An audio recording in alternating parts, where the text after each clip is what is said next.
Soy Roberto Bruno Baschetti, licenciado en Sociología, historiador, cumplo 70 años el año que viene, el 16 de junio de 1955, cumplo 70 años el 16 de junio del año que viene, un aniversario trágico para los argentinos, teniendo en cuenta que el 16 de junio de 1955 fueron los criminales bombardeos a la Plaza de Mayo. Como se sabe, el primer gobierno constitucional de Juan Domingo Perón es elegido en las urnas en las elecciones del 24 de febrero de 1946, donde asume Perón como presidente por un periodo constitucional que iría hasta 1951 o 1952, y habiendo en 1951 elecciones nuevamente para el periodo 52-58. Ahí Perón es reelegido para ser presidente una vez más de los argentinos con el 62% de los votos, teniendo en cuenta que la primera oposición, que era la Unión Cívica Radical, solamente saca el 32% de los votos. Eso implica que a nivel electoral el peronismo era imbatible y los sectores oligárquicos, los sectores comprometidos, que no querían un cambio de estructuras a favor de la gente, comienzan a complotar y a generar revueltas militares. La primera es en 1951,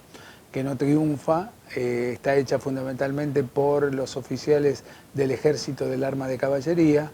Lanuse, Tomás Sánchez de Bustamante, de Lía y demás, que bueno, son vencidos por los suboficiales peronistas que sabían que iba a haber un atentado contra Perón en Campo de Mayo, cuando Perón iba a hacer una visita protocolar, y como digo, ahí son vencidos los insurrectos y se escapan, algunos escapan a Montevideo, Uruguay, y otros son apresados. Luego de las elecciones del 52, con ese porcentaje tan amplio de votos para el peronismo, lo único que le queda a los complotados es comenzar con acciones de violencia. La primera que registramos es en 1953, cuando Perón vuelve de Chile, donde había ido a ver al general Ibáñez del Campo, que era el presidente de Chile, en el marco de lo que se llamaba el proyecto ABC, A de Argentina, B de Brasil y C de Chile, una especie de proto-Mercosur, por así llamarlo, donde iba a haber convenios económicos y sociales entre ambos países. Con motivo de esos arreglos y de esos logros, se junta en Plaza de Mayo el pueblo peronista para escuchar a Perón, y antiperonistas mezclados en la muchedumbre y en las bocas de subte que hay ahí en Plaza de Mayo, ponen explosivos y mueren alrededor de 5 o 6 personas. Ese es el otro hecho que se detenta de violencia oligárquica contra el pueblo. Y a partir de ahí empiezan a actuar lo que se van a llamar luego los comandos civiles, que inclusive matan policías para tratar de derrocar a Perón. El hecho más importante de estos hechos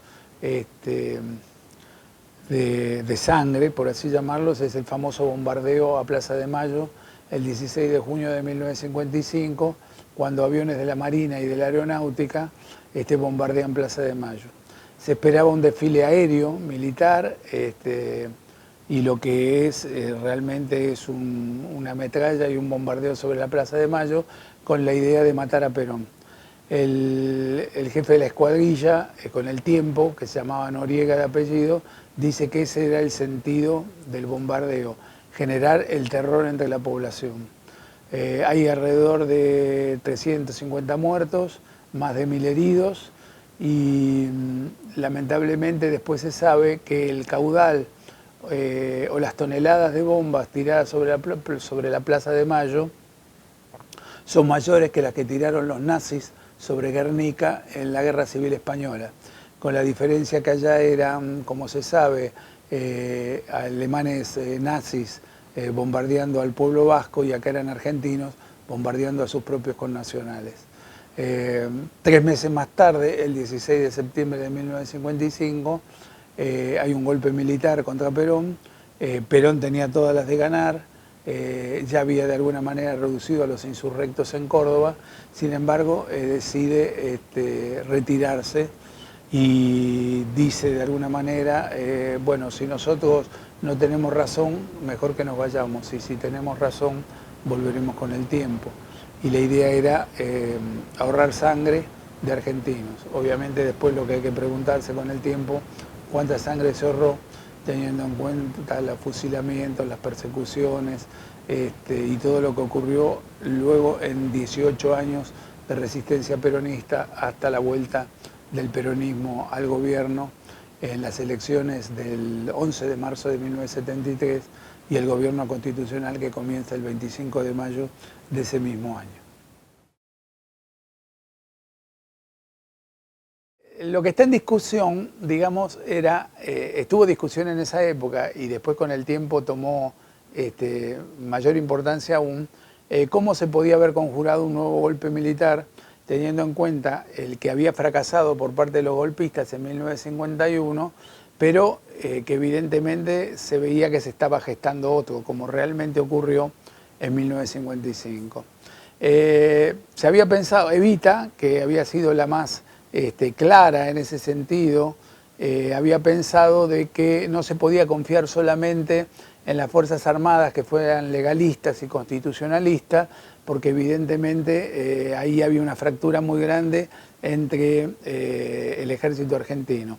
Para decirlo de alguna manera, la mayoría de los oficiales eran o antiperonistas o se mantenían neutros, que por el caso no servía, porque después se podían dar vuelta en el aire y ser golpistas, y por otro lado con los suboficiales, que sí, por su origen y su clase social, en su gran mayoría eran peronistas. Entonces Evita decía que lo que se podía hacer es armar una milicia obrera peronista cruzando, en ese momento hay que recordar que había servicio militar obligatorio, entonces lo que se podía hacer, ella pensaba, era cruzar los datos de los jóvenes afiliados al Partido Peronista con aquellos que a su vez también hacían el servicio militar obligatorio, con lo que eran peronistas que tenían uso de armas y sabían usar las armas. Y con eso se podía armar una milicia dirigida por los suboficiales peronistas y por algunos oficiales que fueran de probos en su lealtad al peronismo. Y para eso compró armas en los Países Bajos para armar esa milicia obrera. Obviamente la muerte de Evita el 26 de julio de 1952 dejó sin efecto este proyecto, pero es importante señalarlo porque quizás la suerte de Perón hubiera sido totalmente diferente si en 1955 se hubiera contado con una base de apoyo armada para enfrentar a la oligarquía.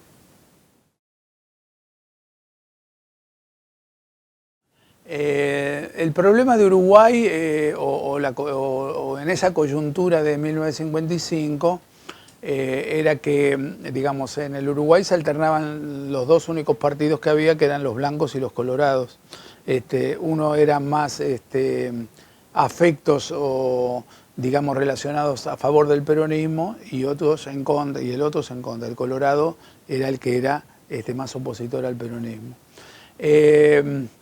Precisamente en ese momento, que son los bombardeos a Plaza de Mayo y demás, había un gobierno que era más refractario al peronismo en Uruguay, entonces permite que los que tiraron las bombas en Plaza de Mayo,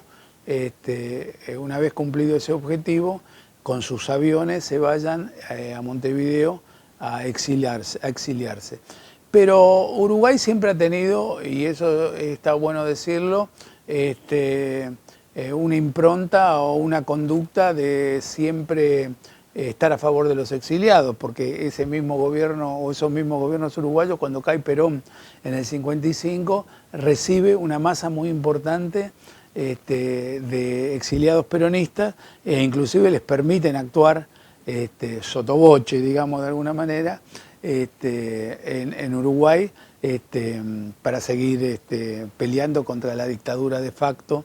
ya sea de Rojas y de Aramburu o después con el gobierno debilitado de Frondizi, que en el llano promete una cosa y después en el gobierno hace exactamente la contraria. Ese sería de alguna manera el rol que yo pienso de Uruguay. Después, el proyecto original que tenía Perón con respecto al ABC, que era A de Argentina, B de Brasil y C de Chile, se debilita rápidamente cuando cae Perón, obviamente en el 55, pero también cuando el presidente de Uruguay, cuando el presidente de Brasil se suicida. Lo llevan al suicidio los sectores oligárquicos de Brasil, me estoy refiriendo a João Goulart.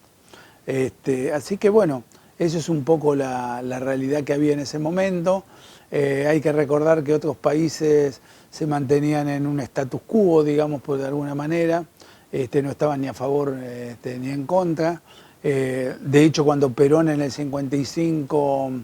se va del gobierno, trata de exiliarse en Paraguay, teniendo en cuenta que tenía una excelente relación con los paraguayos, porque él había devuelto durante su gobierno los trofeos de la Triple Alianza, que fue una masacre, como sabemos, contra el pueblo paraguayo,